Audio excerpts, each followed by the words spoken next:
A well-known local activist is leading a grassroots effort to help people celebrate Thanksgiving with a warm meal. It's a luxury many families cannot afford this year.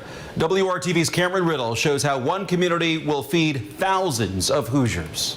Each holiday season, there is always a request to help bring a happy holiday to those in need. This year, that call for help is louder than ever.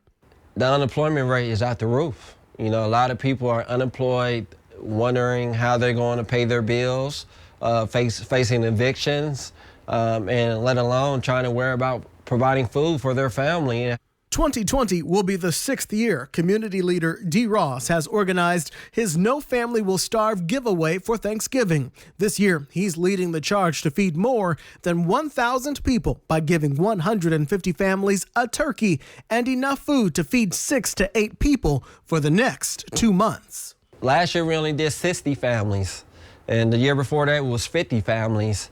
And so we're growing every single year. The need is growing every single year.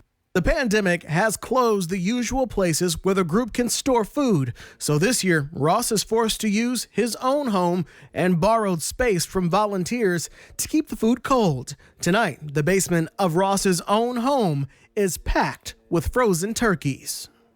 In the past, we were partnering up with maybe a community center or a church to store everything, but with COVID, it's hard. You know, their doors is locked. You know, we don't have the opportunities to have a walk-in freezer. We would love that. Ross has connected with apartment complexes on the east side to find the people who truly need the most help, meaning those who are behind on their rent or who have multiple children. But the work doesn't stop with just handing out food. He'll be keeping tabs on the recipients in hopes of ensuring their situation gets better. Figure out what the need is so we get to the root causes so they can become financially stable, so they won't have to depend on these resources every single year. Cameron Riddle, WRTV. A big and noble endeavor there. So far, 50 volunteers have signed up to help Ross deliver the food this Saturday. They'll be going door to door, dropping off the goods while wearing their PPE.